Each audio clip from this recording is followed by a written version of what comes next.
ओम नमो भगवते वासुदेवाय। भागवत पुराण दशम स्कंद 80वां अध्याय। श्री कृष्ण के द्वारा सुदामा जी का स्वागत। राजा परीक्षित ने पूछा, भगवन, प्रेम और मुक्ति के दाता पर ब्रह्म परमात्मा भगवान श्री कृष्ण की शक्ति अनंत है, इसलिए उनकी माधुर्य और ईश्वर से भरी लीलाएं भी अनंत है। अब हम उनकी दूसरी लीलाएं, जिनका वर्णन अभी तक आपने नहीं किया है, सुनना चाहते हैं। ब्राह्मण, यह जीव विषय सुख को खोजते खोजते अत्यंत दुखी हो गया है।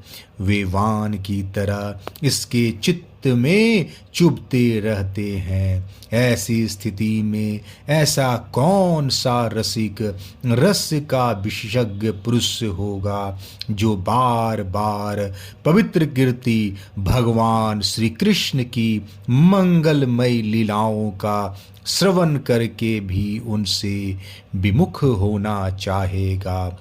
जो वाणी भगवान के गुणों का गान करती है, वे वही सच्ची वाणी है। वे ही हाथ सच्चे हाथ हैं जो भगवान की सेवा के लिए काम करते हैं। वही मन सच्चा मन है जो चराचर प्राणियों में निवास करने वाले भगवान का स्मरण करता है। और वे ही कान वास्तव में कान कहने योग्य है जो भगवान की पुण्यमयी कथाओं का श्रवण करते हैं। वही सिर सिर है जो चराचर जगत को भगवान की चल अचल प्रतिमा समझकर नमस्कार करता है। और जो सर्वत्र भगवत विग्रह का दर्शन करते हैं, वे ही नेत्र वास्तव में नेत्र हैं। शरीर के जो अंग भगवान और उनके भक्तों के चरणोदक का सेवन करते हैं, वे ही अंग वास्तव में अंग हैं। सच पूछिए तो उन्हीं का होना सफल है। सूत जी कहते हैं, शौनकादि ऋषियों, जब राजा परीक्षित ने इस प्रकार प्रश्न किया, तब भगवान श्री सुखदेव जी का हृदय भगवान श्री कृष्ण में ही तल्लीन हो गया। उन्होंने परीक्षित से इस प्रकार कहा। श्री सुखदेव जी ने कहा, परीक्षित, एक ब्राह्मण भगवान श्री कृष्ण के परम मित्र थे। वे बड़े ब्रह्म ज्ञानी, विषयों से विरक्त, शांत चित्त और जितेंद्रिय थे। वे गृहस्थ होने पर भी किसी प्रकार का संग्रह परिग्रह न रखकर प्रारब्ध के अनुसार जो कुछ मिल जाता उसी में संतुष्ट रहते थे। उनके वस्त्र तो फटे पुराने थे ही, उनकी पत्नी के भी वैसे ही थे। वह भी अपने पति के समान ही भूख से दुबली हो रही थी।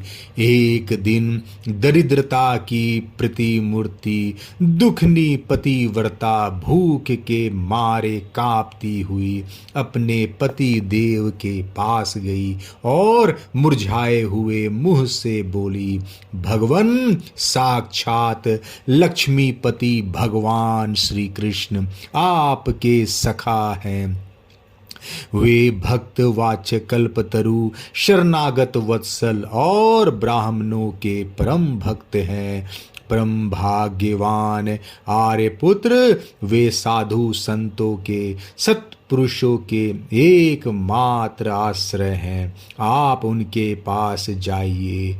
जब वे जानेंगे कि आप कुटुंबी हैं और अन्न के बिना दुखी हो रहे हैं, तो वे आपको बहुत सा धन देंगे। आजकल वे भोज वृष्णि और अंधक वंशी यादवों के स्वामी के रूप में द्वारका में ही निवास कर रहे हैं और इतने उदार हैं कि जो उनके चरण कमलों का स्मरण करते हैं उन प्रेमी भक्तों को वे अपने आप तक दान कर डालते हैं। ऐसे स्थिति में जगत गुरु भगवान श्री कृष्ण अपने भक्तों को यदि धन और विषय सुख जो अत्यंत वांछनीय नहीं है दे दे तो इसमें आश्चर्य की कौन सी बात है। इस प्रकार जब उन ब्राह्मण देवता की पत्नी ने अपने पति देव से कई बार बड़ी नम्रता से प्रार्थना की, जब उन्होंने सोचा कि धन की तो कोई बात नहीं है परंतु भगवान श्री कृष्ण का दर्शन हो जाएगा, यह तो जीवन का बहुत बड़ा लाभ है।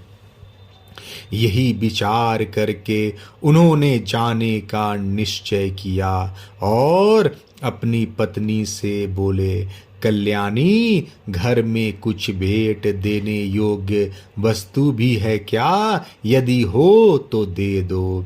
तब उस ब्राह्मणी ने पास पड़ोस के ब्राह्मणों के घर से 4 मुट्ठी चिवड़े मांग कर एक कपड़े में बांध दिए और भगवान की भेंट देने के लिए अपने पति देव को दे दिए। इसके बाद वे ब्राह्मण देवता उन चिवड़ों को लेकर द्वारका के लिए चल पड़े। वे मार्ग में यह सोचते जाते थे कि मुझे भगवान श्री कृष्ण के दर्शन कैसे प्राप्त होंगे। परीक्षित, द्वारका में पहुंचने पर वे ब्राह्मण देवता दूसरे ब्राह्मणों के साथ सैनिकों की 3 छावनियां और 3 ड्योढ़ियां पार करके भगवत धर्म का पालन करने वाले अंधक और वृष्णवंशी यादवों के महलों में जहां पहुंचना अत्यंत कठिन है जा पहुँचे। उनके बीच भगवान श्री कृष्ण की 16,000 रानियों के महल थे। उनमें से एक में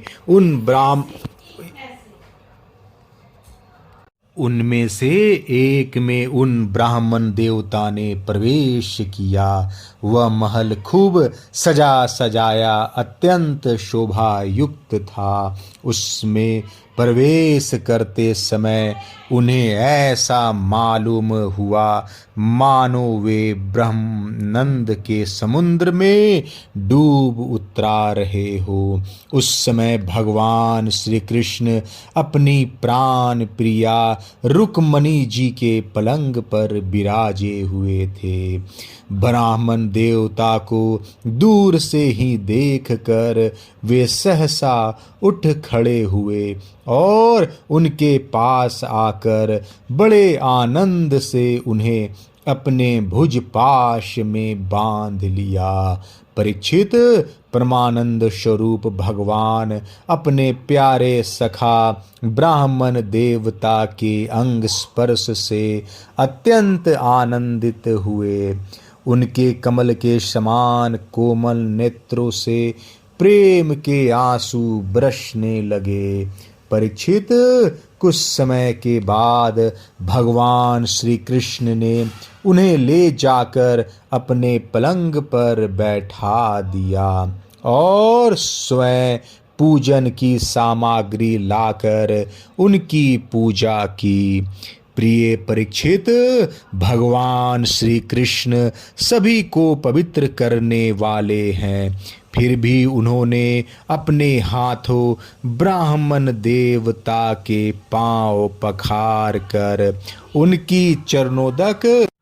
उनका चरणोदक अपने सिर पर धारण किया और उनके शरीर में चंदन, अर्गजा, केशर आदि दिव्य गंधों का लेपन किया। फिर उन्होंने बड़े आनंद से सुगंधित धूप और दीपावली से अपने मित्र की आरती उतारी। इस प्रकार पूजा करके पान एवं गाय देकर मधुर वचनों से भले पधारे ऐसा कहकर उनका स्वागत किया। ब्राह्मण देवता फटे पुराने वस्त्र पहने हुए थे। शरीर अत्यंत मलिन और दुर्बल था। देह की सारी नसें दिखाई पड़ती थी। स्वयं भगवती रुक्मणी जी चंवर डुलाकर उनकी सेवा करने लगी। अंतःपुर की स्त्रियां यह देखकर अत्यंत विस्मित हो गई कि पवित्र कीर्ति भगवान श्री कृष्ण अतिशय प्रेम से इस मैले कुचले अवधूत ब्राह्मण की पूजा कर रहे हैं। वे आपस में कहने लगी, इस नंग धड़ंग निर्धन निंदनीय और निकृष्ट भिखमंगे ने ऐसा कौन सा पुण्य किया है जिससे त्रिलोकी में सबसे बड़े श्रीनिवास श्री कृष्ण स्वयं इसका आदर सत्कार कर रहे हैं। देखो तो सही, इन्होंने अपने पलंग पर सेवा करती हुई स्वयं लक्ष्मी रूपिणी रुक्मणी जी को छोड़कर इस ब्राह्मण को अपने बड़े भाई बलराम जी के समान हृदय से लगाया है।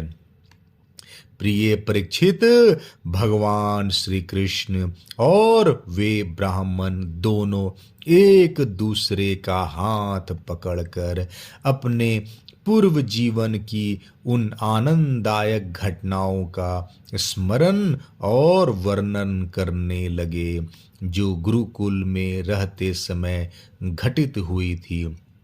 भगवान श्री कृष्ण ने कहा, धर्म के मर्मज्ञ ब्राह्मण देव, गुरु दक्षिणा देकर जब आप गुरुकुल से लौट आए तब आपने अपने अनुरूप स्त्री से विवाह किया या नहीं? मैं जानता हूँ आपका चित्त गृहस्थी में रहने पर भी प्रायः विषय भोगों में आसक्त नहीं है।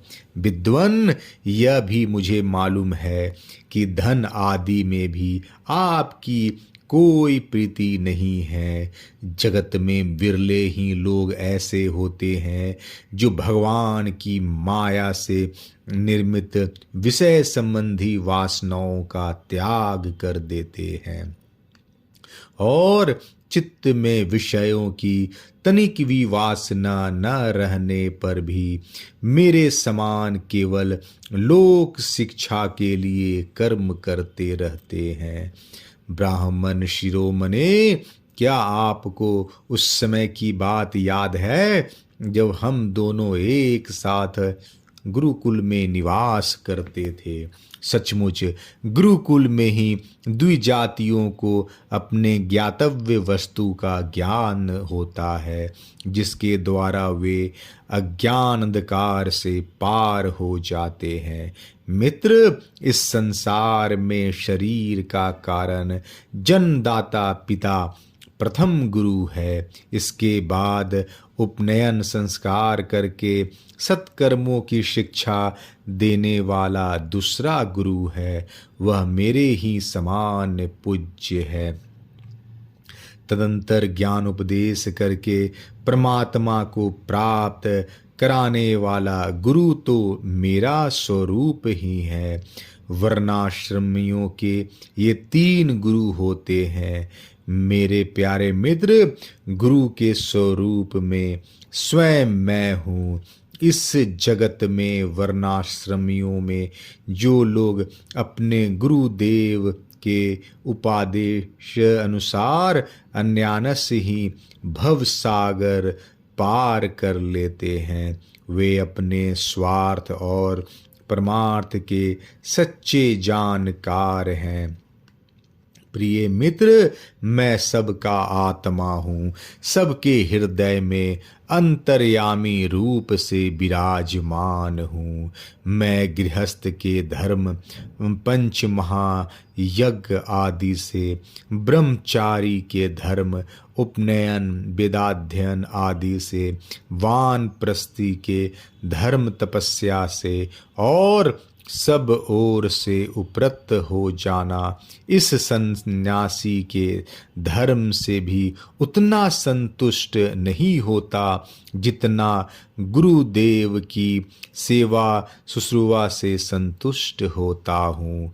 ब्राह्मण, जिस समय हम लोग गुरुकुल में निवास कर रहे थे, उस समय की वह बात आपको याद है क्या, जब हम दोनों को एक दिन हमारी गुरुपत्नी ने ईंधन लाने के लिए जंगल में भेजा था। उस समय हम लोग एक घोर जंगल में गए हुए थे। बिना ऋतु ही बड़ा भयंकर आंधी पानी आ गया था। आकाश में बिजली कड़कने लगी थी। तब तक सूर्यास्त हो गया। चारों ओर अंधेरा ही अंधेरा फैल गया। धरती पर इस प्रकार पानी ही पानी हो गया कि कहाँ गड्ढा है, कहाँ किनारा, इसका पता ही न चलता था। वह वर्षा क्या थी, एक छोटा मोटा प्रलय ही था। आंधी के झटकों और वर्षा की बौछारों से हम लोगों को बड़ी पीड़ा हुई। दिशा का ज्ञान न रहा। हम लोग अत्यंत आतुर हो गए और एक दूसरे का हाथ पकड़कर जंगल में इधर उधर भटकते रहे। जब हमारे गुरुदेव सांदीपनी मुनि को इस बात का पता चला, तब वे सूर्योदय होने पर अपने शिष्य हम लोगों को ढूंढते हुए जंगल में पहुँचे और उन्होंने देखा कि हम अत्यंत आतुर हो रहे हैं। वे कहने लगे, आश्चर्य है, आश्चर्य है पुत्रों, तुम लोगों ने हमारे लिए अत्यंत कष्ट उठाया। सभी प्राणियों को अपना शरीर सबसे अधिक प्रिय होता है, परंतु तुम दोनों उसकी भी परवाह न करके हमारी सेवा में संलग्न रहे। गुरु के ऋण से मुक्त होने के लिए सत्य शिष्यों का इतना ही कर्तव्य है कि वे विशुद्ध भाव से अपना सब कुछ और शरीर भी गुरुदेव की सेवा में समर्पित कर दे। द्विज शिरोमणियों, मैं तुम लोगों से अत्यंत प्रसन्न हूँ। तुम्हारे सारे मनोरथ, सारी अभिलाषाएं पूर्ण हो और तुम लोगों ने हमसे जो वेद अध्ययन किया है वह तुम्हें सर्वदा कंठस्थ रहे और इस लोक एवं परलोक में कहीं भी निष्फल न हो। प्रिय मित्र, जिस समय हम लोग गुरुकुल में निवास कर रहे थे, हमारे जीवन में ऐसी ऐसी अनेकों घटनाएं घटित हुई थी। इसमें संदेह नहीं कि गुरुदेव की कृपा से ही मनुष्य शांति का अधिकारी होता और पूर्णता को प्राप्त करता है। ब्राह्मण देवता ने कहा, देवताओं के आराध्य देव जगत गुरु श्री कृष्ण, भला अब हमें क्या करना बाकी है, क्योंकि आपके साथ जो सत्य संकल्प परमात्मा है, हमें गुरुकुल में रहने का सौभाग्य प्राप्त हुआ था। प्रभु, छंदोमय वेद धर्म अर्थ काम मोक्ष चतुर्विध पुरुषार्थ के मूल स्रोत हैं और वे आपके शरीर। वही आप वेदाध्यान के लिए गुरुकुल में निवास करे या मनुष्य लीला का अभिनय नहीं तो और क्या है। 80वां अध्याय समाप्त। जय श्री कृष्णा।